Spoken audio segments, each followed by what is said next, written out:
చేస్తున్నారు. ఏం మాట్లాడారు అసలు? స్వామి మాది ఒకటే డిమాండ్ ఉండే, శాంతిపూర్వకంగా డీజీపీని గవర్నీకి వస్తే నిర్దాక్షిణంగా మా పైన పోలీసులు లాఠీచార్జ్ చేశారు. మా డిమాండ్ ఏముందంటే, ఏదైతే ఎస్ఐ పోలీస్ అధికారి మీద నిర్దాక్షిణంగా అయ్యప్ప మాల వేసుకున్నందుకు వారికి మెమో ఇవ్వడం జరిగింది. ఇది హిందూ దేశం కాదా? ఇది హిందూ రాష్ట్రం కాదా? మనం పాకిస్తాన్లో ఉన్నామా? కేవలం ముస్లిం అపీజ్మెంట్ కోసం ముస్లింల మచ్చిక వేసుకోనికే రేవంత్ రెడ్డి అసదుద్దీన్ కలిసి ఆడుతున్న నాటకం ఇది. దీన్ని ఎంతగా ఖండించవలసిన అవసరం ఉన్నది. ఈ హిందూ రాష్ట్రంలో ఉండి అయ్యప్ప మాల 41 రోజులు దీక్షలతో మేము కొలుస్తాం. అటువంటి అయ్యప్ప మాలను అపమానం చేస్తున్న రోజు మా మీద లాఠీచార్జ్ చేసింది. దీన్ని ఖండిస్తూ ఉన్నా.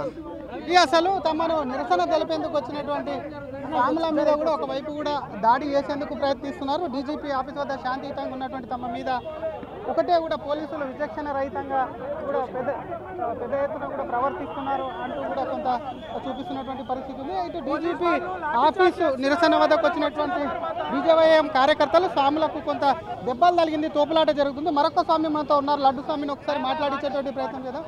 లడ్డు స్వామి ఏం డిమాండ్ చేస్తున్నారు, ఏమన్నారు, మీరు అంతా ఇది ఎందుకు చేస్తున్నారు? డిమాండ్ ఒకటే ఉంది. ఫస్ట్ మేము అయితే వాళ్ళు వాపస్ తీసుకోవాలి. ఎందుకు అంటే హిందూ ఫెస్టివల్ వస్తే ఇది రేవంత్ ఉద్దీన్కి ఒక్క విధానం ఉంటుంది, మన ముస్లిం ఫెస్టివల్ ఉంటే వాళ్ళకి ఒక్క విధానం ఉంటుంది.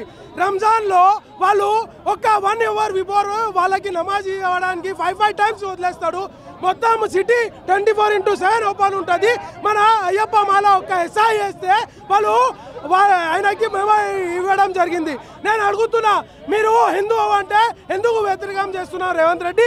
ఖబర్దార్, మేము హిందూ మీకు చెప్తాం, బుద్ధి చెప్తాము అని మేము డిమాండ్ చేస్తున్నాం.